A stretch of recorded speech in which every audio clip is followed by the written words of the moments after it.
Welcome everyone to our discussion on regenerative agriculture in the apparel industry, going beyond the hype. I'm Chris Marquis. I'm a professor at the Cambridge Judge Business School, where I research and teach on sustainable business. In the past few years, I've been researching these topics for a new book called The Profiteers, How Business Privatizes Profit and Socializes Cost. And a lot of this book is a critique of the current economic system that prioritizes externalities, so passing cost on to society and the environment. But one conclusion from doing the research is that there's a better way to do business. And the final third of the book focuses on the importance and power of regenerative models to shift our economic system. So sustainability, which we've talked about for so long, is really about doing less harm.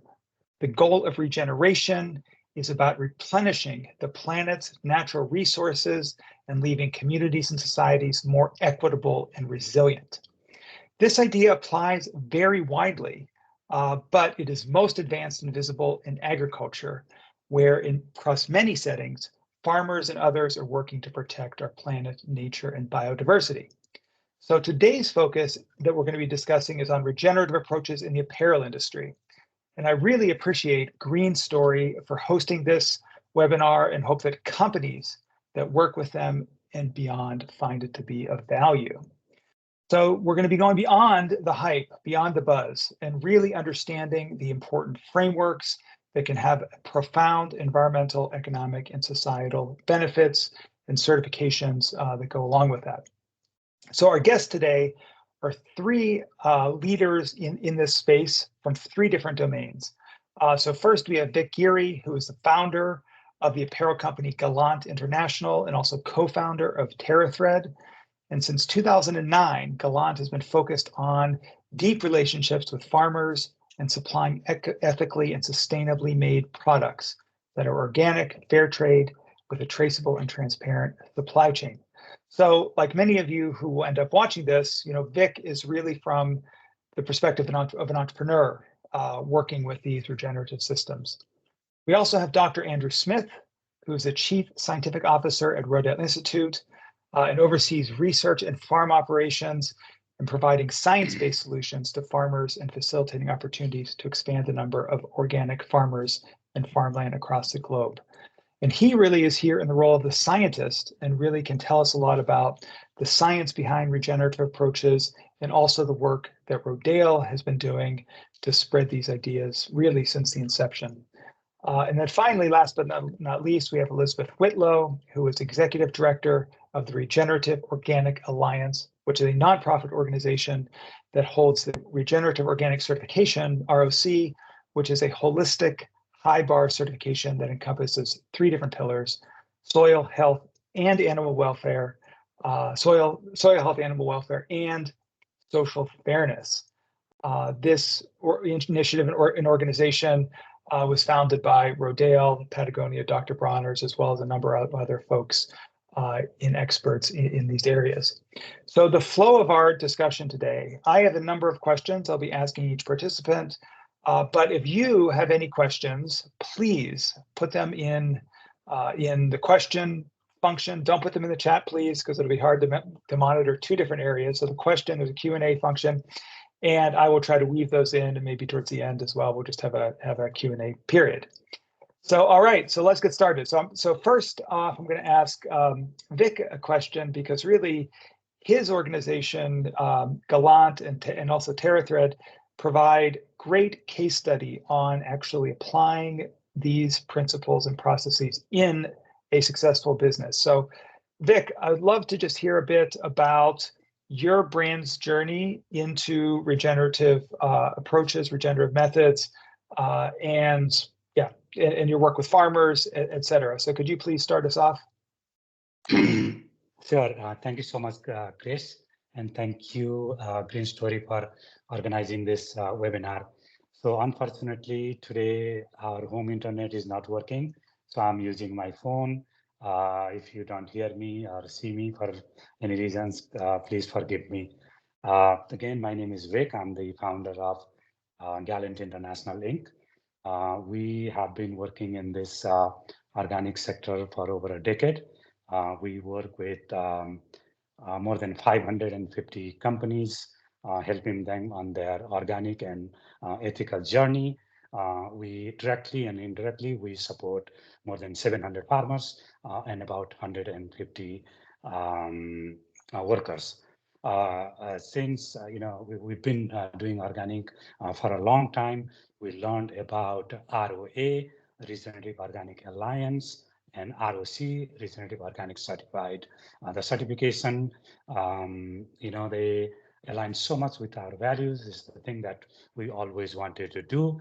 I know Elizabeth and Dr. Smith will talk more about them, but there are a lot of great things like restoring our soil health, biodiversity, and human health and entire ecosystem. And also, this certificate addresses many pressing issues such as water scarcity, security, and other social and environmental problems.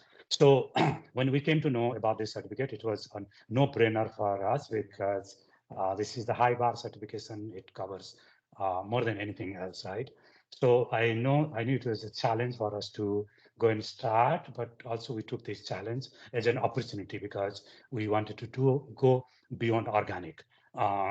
So what we learned over the last 2-3 years is that our farmers needed more people on the ground and more support because see, organic farming is basically like you do, because we are morely involved in cotton, it's about 5 to 6 months period. So you do pre-season, mid-season, post-season training, and you are not there much. Maybe once you give once or twice more training. But whereas in regenerative organic certified, to do practice, you need to go beyond that. You need to be around with farmers all year, right? So to address that issue, we brought Dr. Amol Nirwan, who has a PhD in agriculture extension, brings, he has 15 years plus more experience working with tribal farmers, small as well as smallholder farmers, and and also he really cares about the environment and the people and the whole ecosystem. Then other challenges we saw was that because we mainly work in state of Odisha, eastern part of India, and all our cotton is rain-fed. There is no irrigation. It's all farmers have to rely on rainwater. So that was another issue that we faced. And also there were no demonstration plots where farmers could come and do the training and see that the true impact and how they can practice, right? And also we saw that we knew this, but the challenges is that the non-GMO seed is not readily available.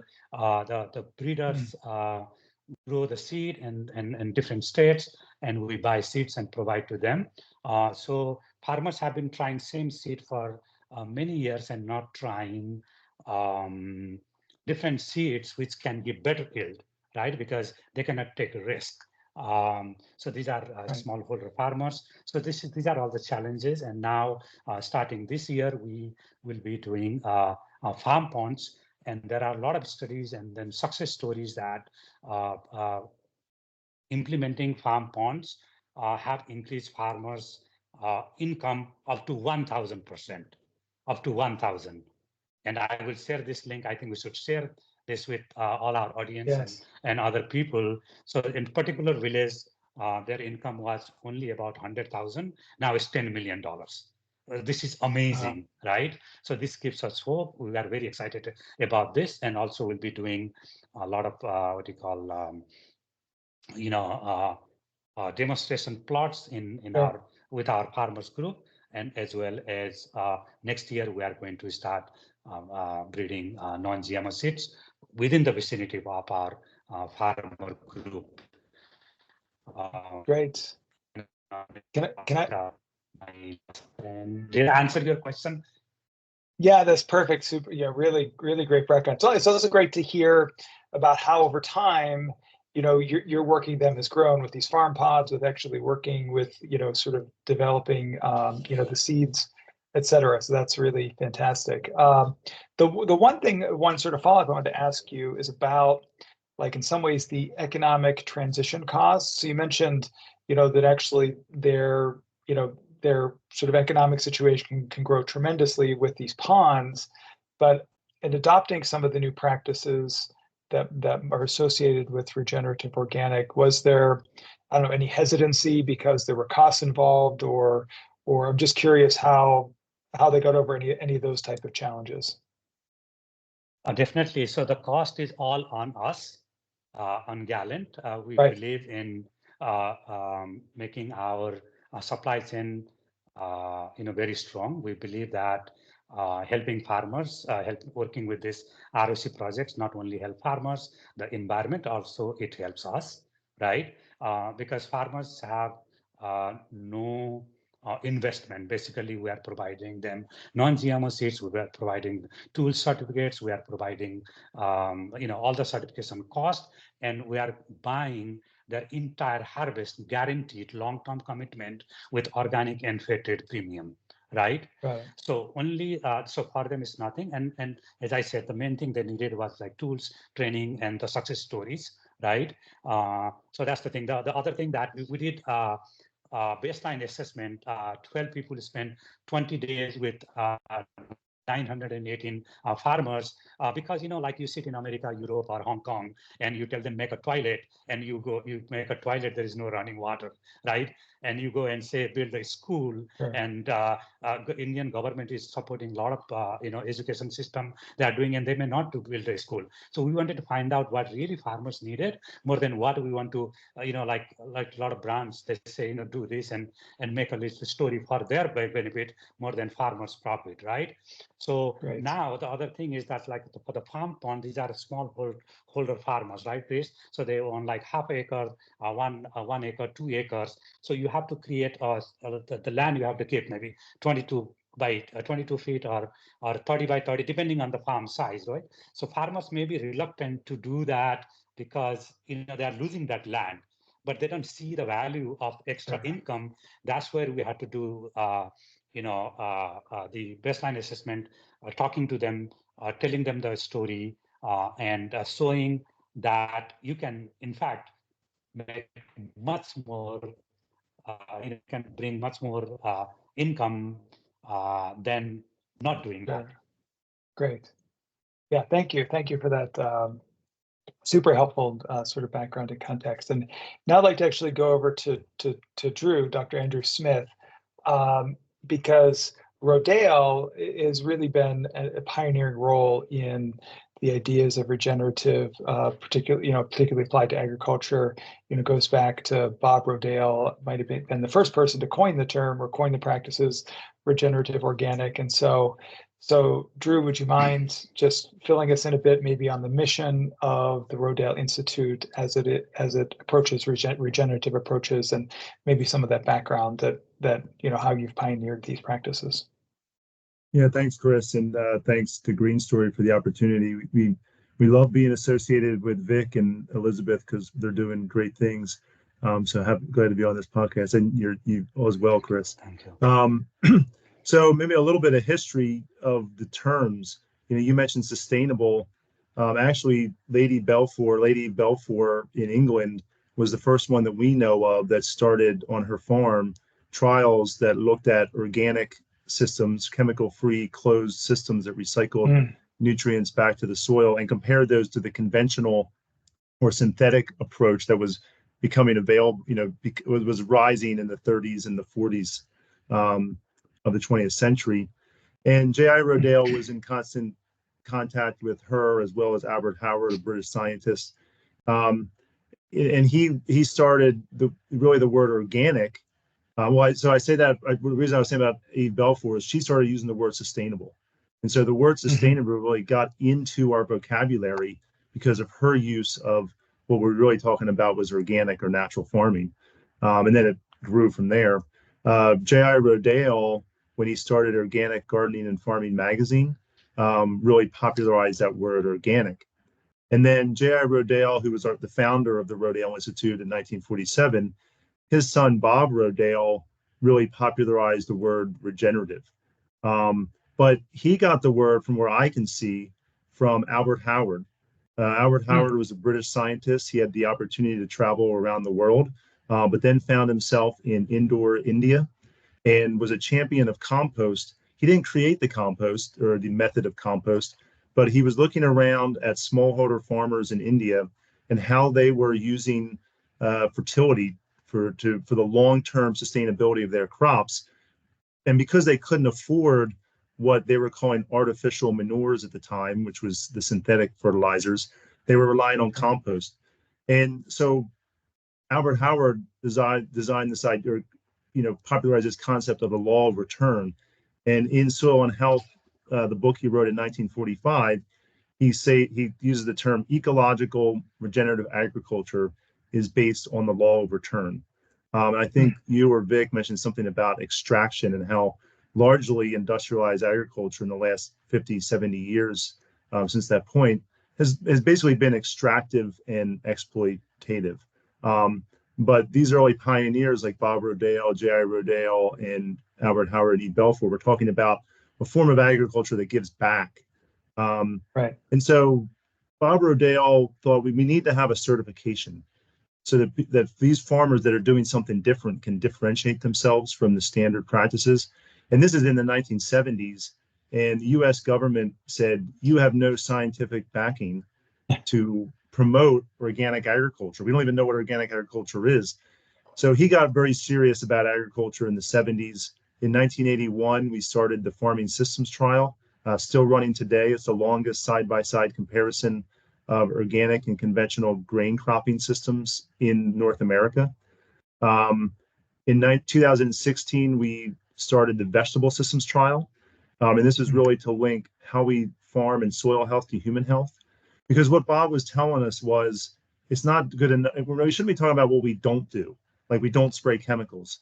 We should be talking about what we do better, how we improve the health of the soil, we improve the environment, we improve the health of the community, how we bring more profits to farmers.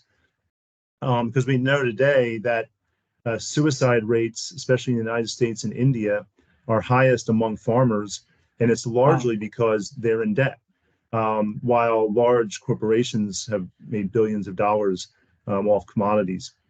So we have demonstrated through research that regenerative organic systems can improve the health of the soil, sequester carbon, or take carbon out of the atmosphere and put it in the soil. They're more biodiverse. They produce a more diverse food for people to eat. They're more resilient to climate change. So anytime we see droughts or reduces, low rainfall, we see statistically higher yields in our organic systems. And we suspect that is mostly because of the water holding capacity of the soil and the ability for the soil to take on water. So that's an overview of what we've been doing. Yeah. And Bob Rodale took that. I guess I'll just finally say that, Bob Rodale, when they finally did have a national organic program, him and most of these early farmers wanted to see not just a land stewardship standards for the certification, but they wanted to see animal welfare, social fairness, other forms. So when this idea of regenerative organic certification, came present, it was really natural for Rodale Institute to jump on that and help participate and move that along as much as we could. Yeah, fantastic, and really appreciated you contrasting, in some ways, some of the outcomes of these systems and how they're, better across a number of different dimensions for health, planet, And I didn't mention economics, but I haven't found a study, and I've looked for every single study I could find, but every study I find, organic farmers are more profitable. And in the United States, from our own government data, most farmers producing most crops lose money. And every single farmer that's organic is making money. So we think that getting that money into rural communities and urban farming communities is a critical part of the certification. So it'd be great as well if you could spend just a bit of time contrasting some of these terms we've been talking about. So like maybe how regenerative is different, something that's produced regenerative is different than organic, why actually having regenerative and organic together maybe is better than just having, I know there's some discussion around how things that are just regenerative, still there could be chemicals, et cetera. So it makes sense to have regenerative organic. Yeah, so I'd love to hear, and the difference between conventional farming as well, like what some of the key differences are. We always combine regenerative and organic together. We think it's critically important, and I'm sure Elizabeth will talk about it, but the organic certification is the basis for the regenerative organic certification. Just a couple quick studies. A recent study came out that over 80% of all Americans at any given time when you test them will have glyphosate in their body. So that's the chemical in Roundup, or largely used for no-till to control weeds, and in many cases no-till agriculture. Another study from China found 99%, or every single person except for one in the general population, had one or more forms of neonicotinoid insecticides in their spinal column fluid, which in mice studies causes Parkinson's disease. So it's related to Parkinson's disease. Vic has pointed out to me that cotton constitutes 4% of the world's agricultural land, but 25% of the chemicals. So if we think of the word regenerative, if it's not making people healthier, then we don't think it can be called regenerative. And so we just don't see how some forms of regenerative, maybe farmers are practicing regenerative and they truly are regenerative.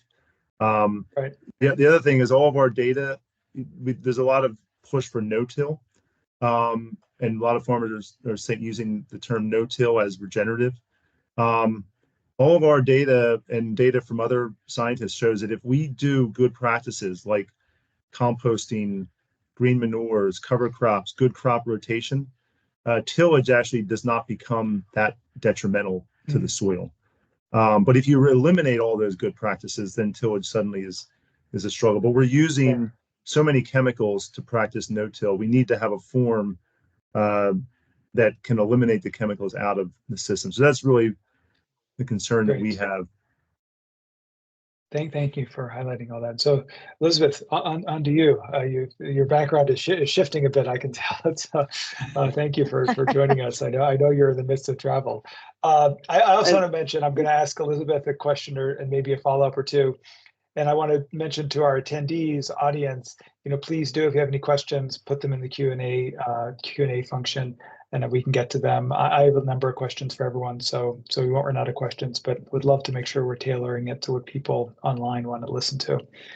So Elizabeth, you're the executive director of the Regenerative Organic Alliance, which is sort of the body that works with regenerative organic certification.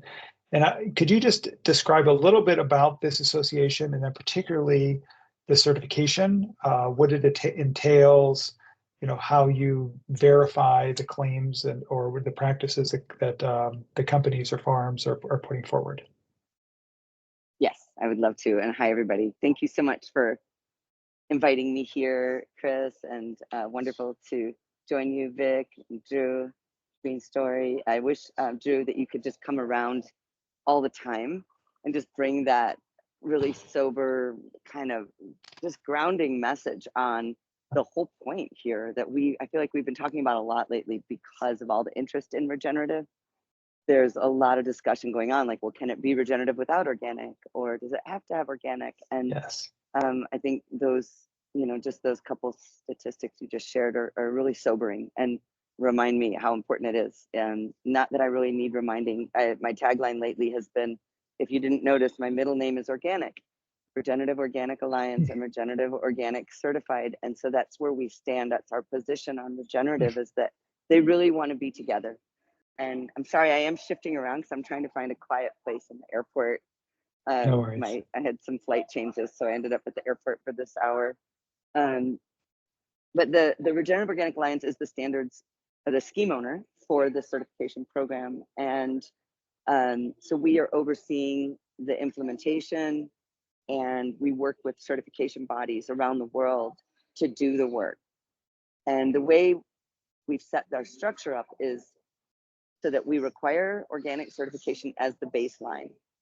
And that's why we work with accredited certifiers to do the work in the field, to be our representatives. There's a real issue with audit fatigue out there for farmers. Mm-hmm. All the time in the global north, we come up with these great ideas about what farmers need to do to show us how to do better or how to be better, and go and create another hoop for them to jump through. And so that's a concern, is that, you know, adding one more layer of complexity and one more layer of responsibility onto the farmers.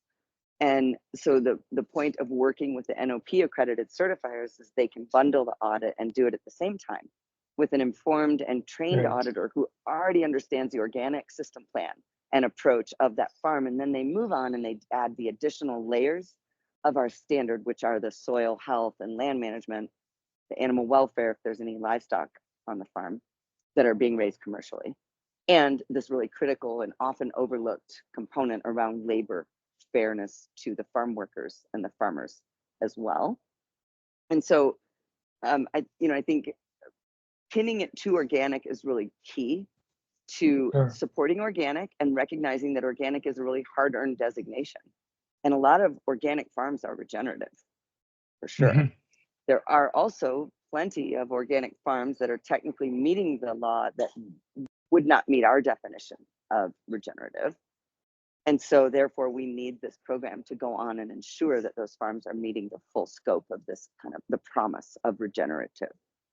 And I think I can stop there unless you want me to go on into Sure. some more details about our program, but I will mention we recognize many different certification schemes that are being implemented by farmers. So we recognize 13 other certifications. Okay. And so in doing that, we help again to try and address that concept of audit fatigue and adding more burden to farmers. And then the other thing is what I've noted, just like all the brands that I have the privilege of serving and working with, like Vic, Patagonia, Bronner's, they do so much to support the farmers on the ground. And it becomes this very collaborative endeavor where the brands are working and getting to know the farmers who are in their supply network and in their supply web. And they get to know those farmers and they know their challenges. And then they learn what those barriers are and how they can help them. And then Rodeo has consultants who, in the global Mhm. north anyway, in the US and somewhat increasingly in Europe, can really help on the ground implementation. And so it's going to take all of us. It's going to take a lot of collaboration, a lot of Yeah. work, all of us linking arms and working together to make this work.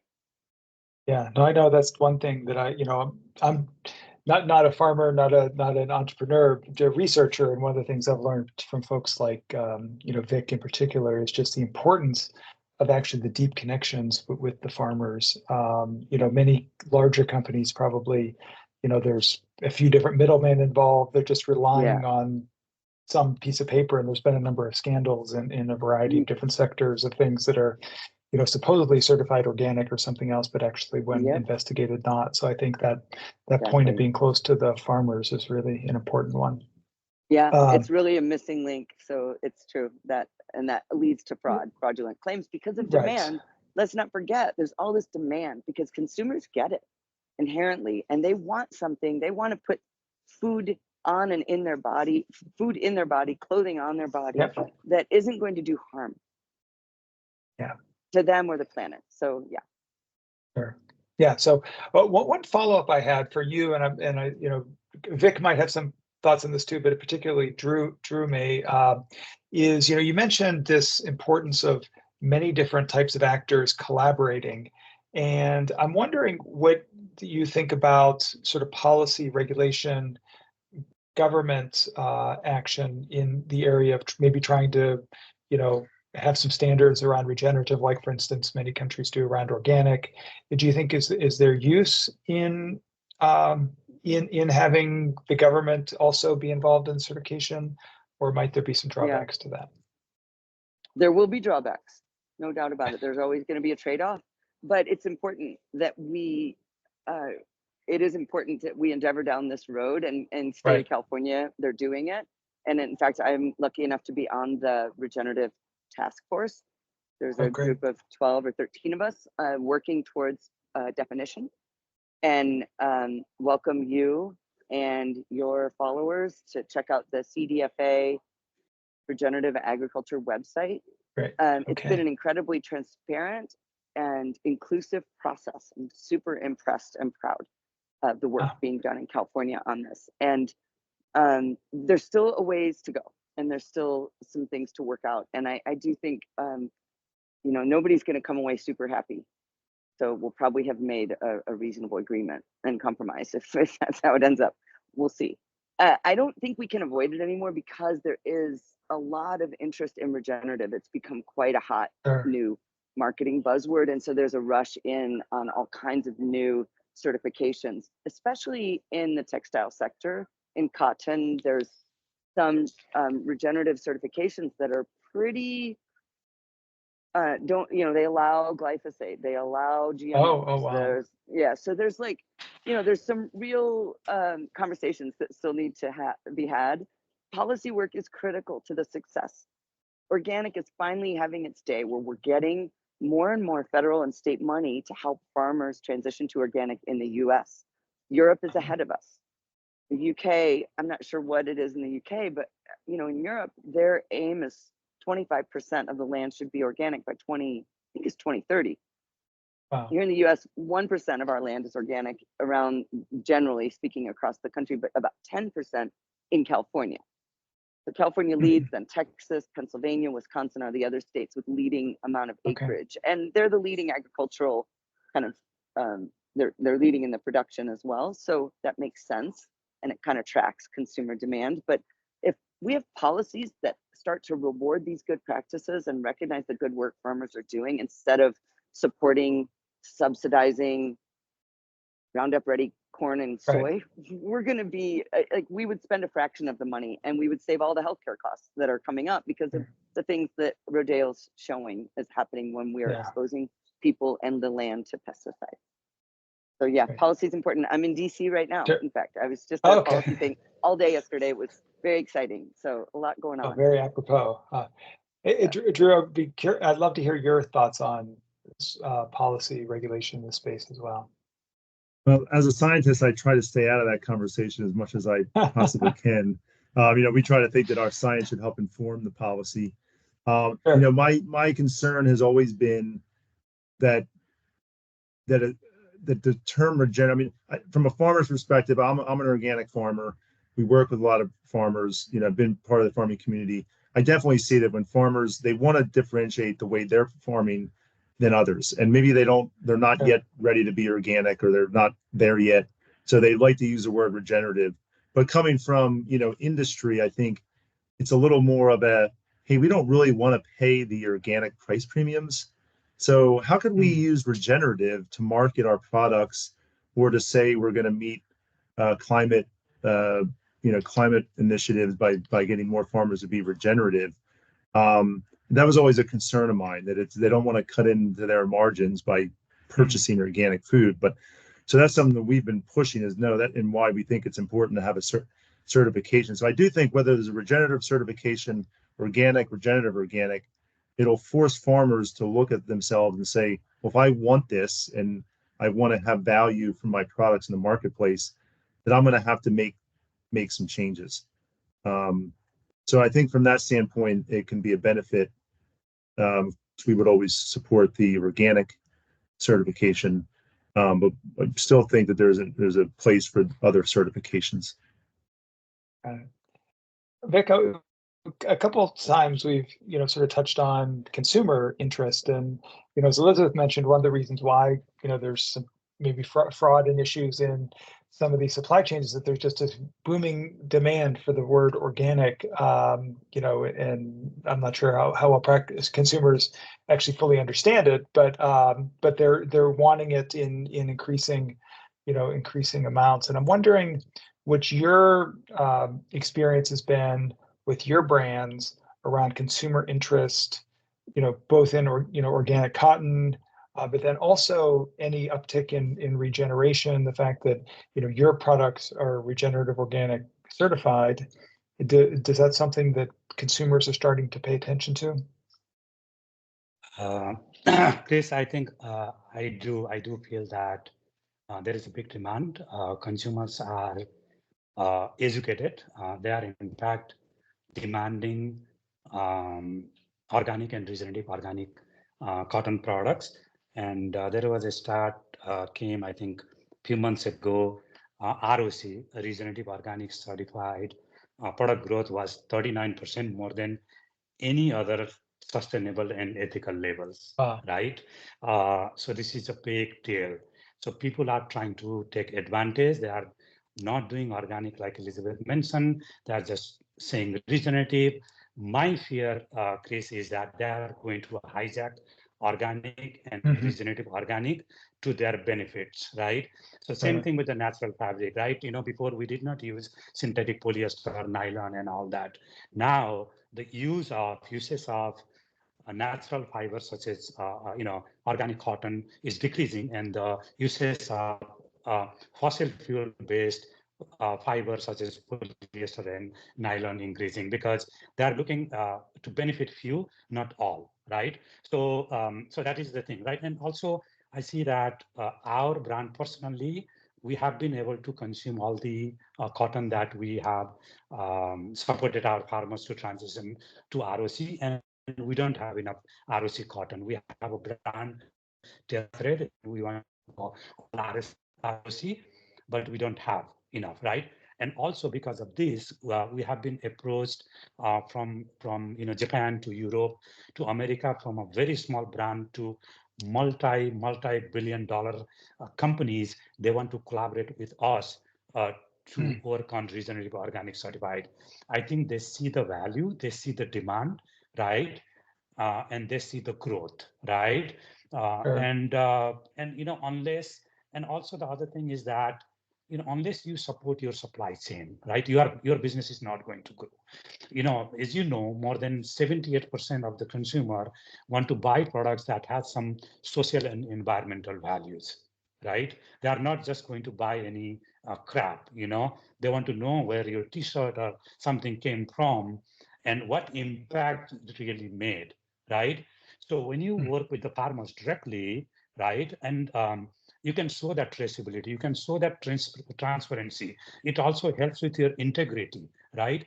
And just to give you an example, Chris, during like a COVID time, a lot of people realized that they have to do good. You are sitting at home and you realize like what is important in your life. So there was a lot of growth of organic cotton products, demand and other things. A lot of people do it well, and a lot of people were taking advantage of doing fake TC, and as you know, came in New York Times and all that. Guess what? For us, it was good because we have a contract with farmers to buy their products. We supported them with non-GMO seeds. We had, contract to buy their products at premium price. We didn't have that issue, and in fact, our business didn't go down much, right? And look at the other products that some of the brands, there may be two brands I want to mention here, Dr. Bronner's and Vesa. They have been investing in their supply chain heavily for over years, and those two brands are growing exponentially, making great impact, and they're respected well, right?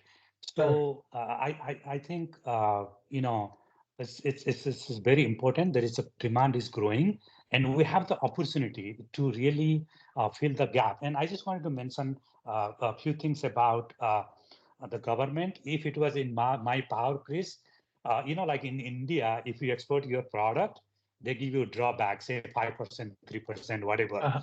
That money, instead of giving them, they export this chemical laden products. I want to charge them 3% to export and invest in those farmers who practice organic and regenerative organic practice. And same thing when you import here, I want government to charge to bring these chemical laden products, make our society sick, and spend so much on medical bills, right? So that's the thing. Another thing, one more thing I want to talk about, premium, right? The price, right? Yes. See, the thing is that, Chris, to do good, if you work with the farmers at the supply chain, the price to do good business is not a lot. Doing bad business is more expensive than doing good business. You see, right? So your investment is very little. If you work with the farmers, right? Because there are a lot of middlemen involved and this and that, they increase the price. And also the brand has to be, not greedy, not try to too much margin, organic and regenerative organic products inaccessible and make it luxury, but we should make it more accessible. Thank you.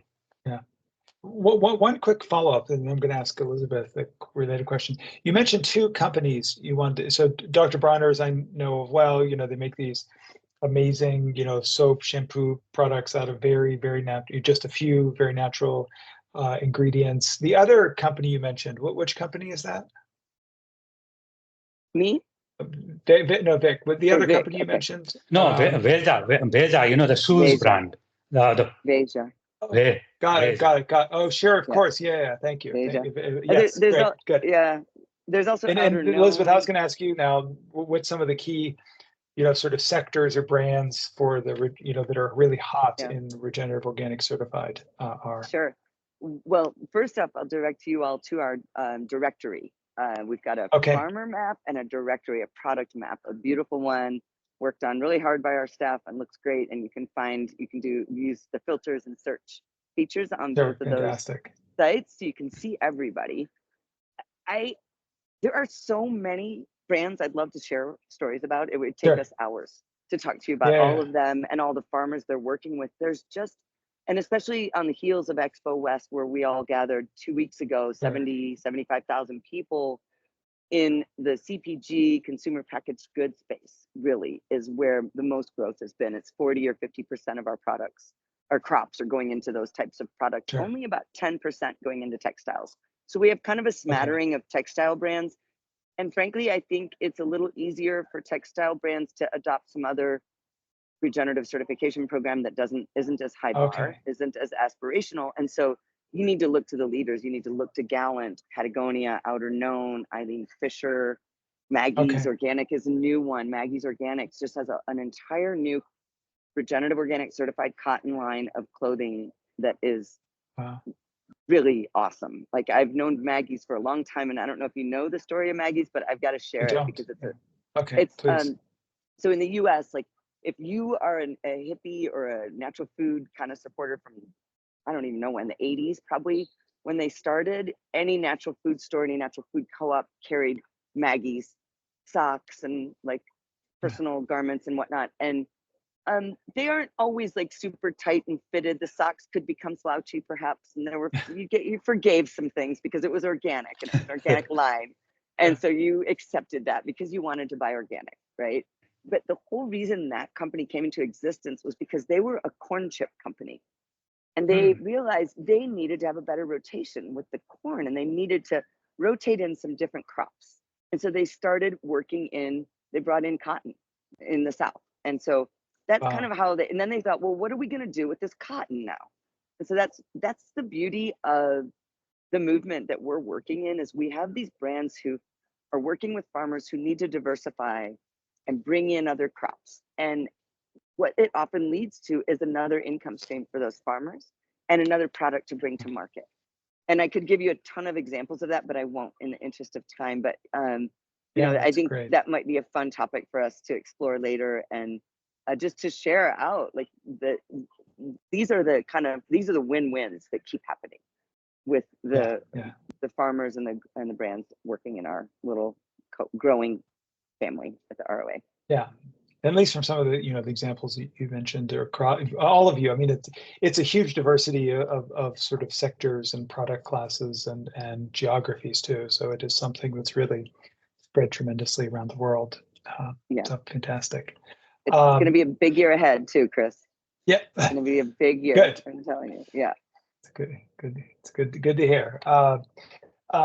Drew, I'm switching gears a slight bit, but given your scientific background and expertise and sort of really on the pulse of the future of farming, really, I'm wondering if you had any, I don't know, just top couple of key innovations, new practices, new things that Rodale's working on that that you want to share with the folks online that maybe people might not be aware of.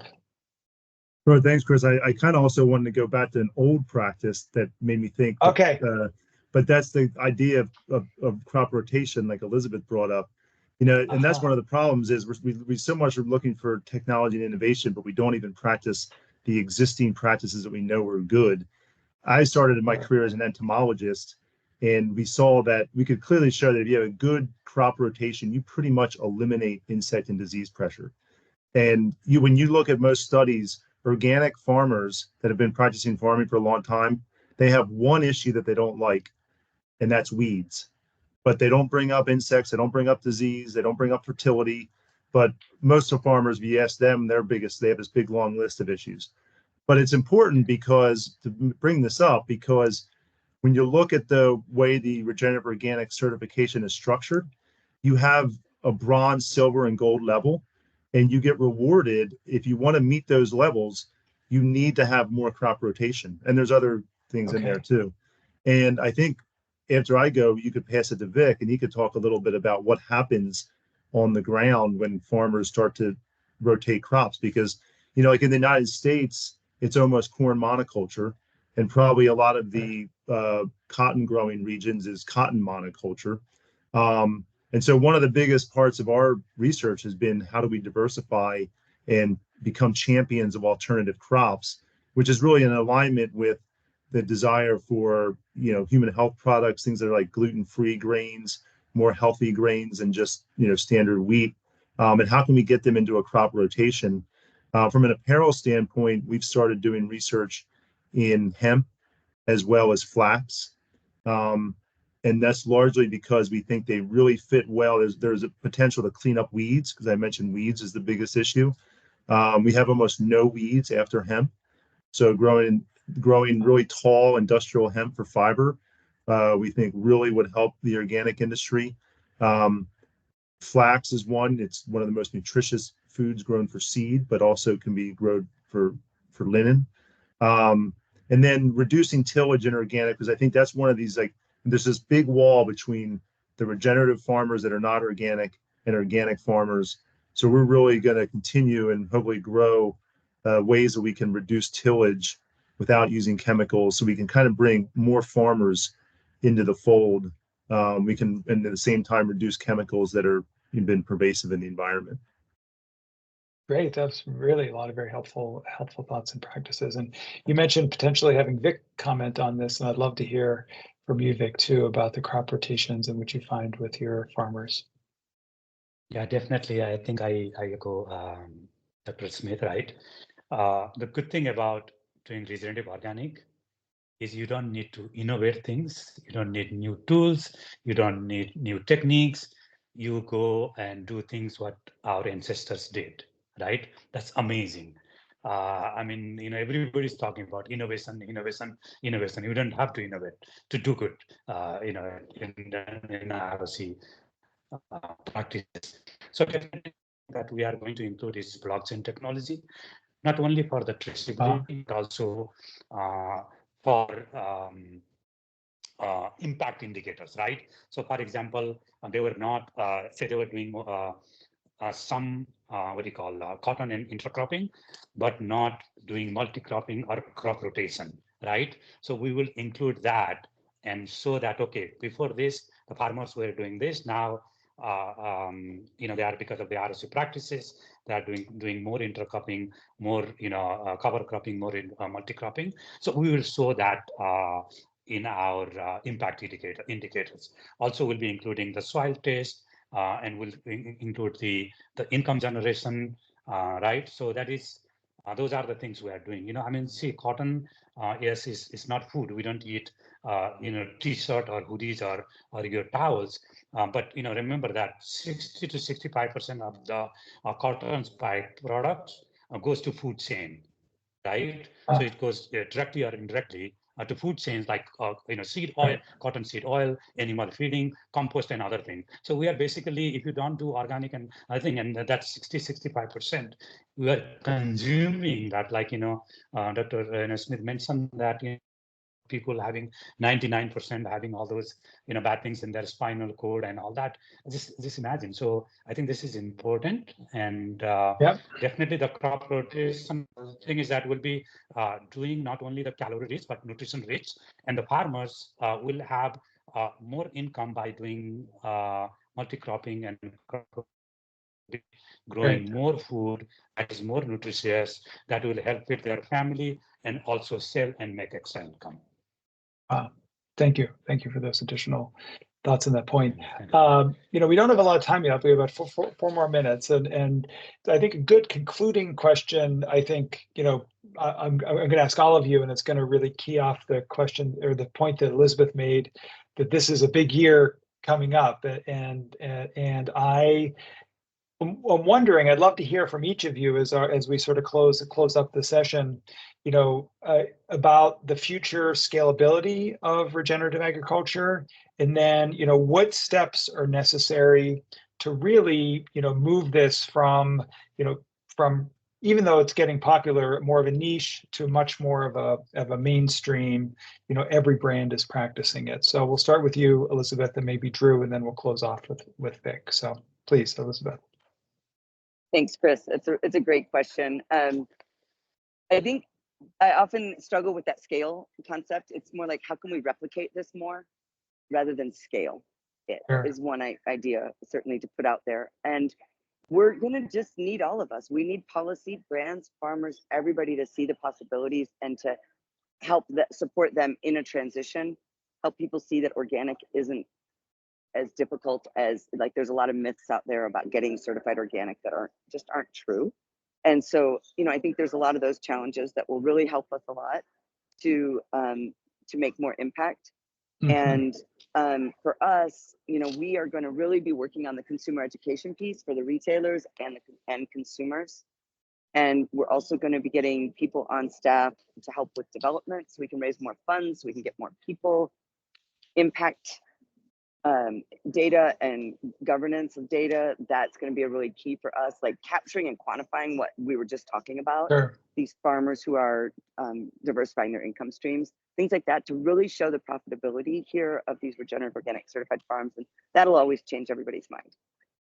Yeah, no, that will be helpful. Thank you for those. From your that's great from your perspective. How about you, Drew? What do you think are some of the issues with? I think we all know or are aware of the aging population of our farmers, and we're concerned about who's going to come in and take their place. But I'm really hopeful, because if you look at young farmers, they are very, very receptive to more sustainable forms of method and this organic, regenerative, whatever you might call it. And so I see that them really adopting this, just like consumers are. There's new technology that's coming on pretty quickly.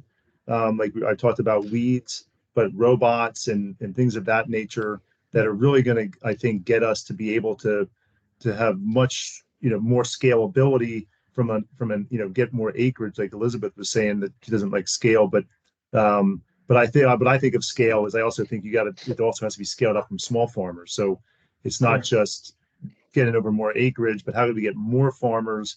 And so, like Elizabeth mentioned, we have consultants. We have an education program that is large. Our education program is largely based at small scale farming, mostly because those coming into it don't have the large equipment, background. And then we want them to get the basics. And then our consultants are mostly working with existing farmers on how do they become certified, whether it's certified organic, certified regenerative, maybe certified GMO free, whatever it might be, where they're going. And we try to meet them wherever they are. Maybe they don't even want to be certified yet, but they're thinking how they can plan for the future when they do want to. And so we need more of that, boots on the ground, working with farmers. Great, thank you. And over to you, Vic, for the final word. Yeah, definitely. I think I'm going to repeat the same thing, Chris. I think farmers need help. They need support. They need, transitioning from conventional to organic. It takes 3 years, so there is some yield loss. During that time, they need support. They need long-term commitment. You cannot just go today and take a nice picture, come here and show to the client, but make no impact. So if you truly work, like for brands, if you truly work with farmers, support them and bring those impactful, true story, that your business is going to grow, right? So I think more brands has to support farmers. That's number one, to do that. And honestly, That's the, like, I think it's Elizabeth says always, it's the best dollar you can spend, because you're supporting farmers, you are bringing the story, you'll be spending less money on Google clicks and Facebook ads because your story itself will tell people are buying the stories now, not the product. That is my personal thing, right? And number two, also, as I mentioned, I think brands has to be less greedy. Yes, you invest. Like, for example, the cost of doing this, Chris, this year is going to cost me 25% more than anybody else. Besides, in addition to organic and fair trade premium, right? But I know deep down that it's not only about feel good. I know it's going to make impact, and also it will help grow my business. I 100% believe in this one, right? And the third thing that I think definitely, like we need more voices, more education. We need, government support, like not only on the conventional farming subsidies, but also for the reward the farmers with, dollar or rupees. So they practice more and they make your family, your fellow citizens more healthier. Uh-oh. Well, I think that Vic sadly cut out. I know he's been having some, and Elizabeth too. Been having No, some. I'm some here. tech, I'm just tech gonna issues. say goodbye. Okay. I've got Yeah. to No. duck, Thank you, Elizabeth. into We're the wrapping up. security And line. I okay. don't want to miss my And flight, Vic but it's been actually so dropped off great. sadly Good to see you, too. So Elizabeth. thank you so much, Elizabeth. Thank you so much, Drew. Thank you, Vic. If you're watch this at some point in the future, really appreciate it. And also very much want to thank Green Story for putting this on. I think this will be a really valuable recording for their members and other folks that are interested in the topic. So thank you, Green Story, and thank you to all of our participants. Thank you Wonderful. so much. I'm Thank sorry you, I had to Chris, be at and the thank airport, you, but everyone. yeah, thanks you Great. guys. Bye. But Thank you, Akia. do look out for a recording in the next couple of weeks that we'll be sending out to all the audience. And once again, thank you so much, Chris, Great. for hosting all of this. Okay. Take care. Thank you, Akia. Bye. Bye-bye.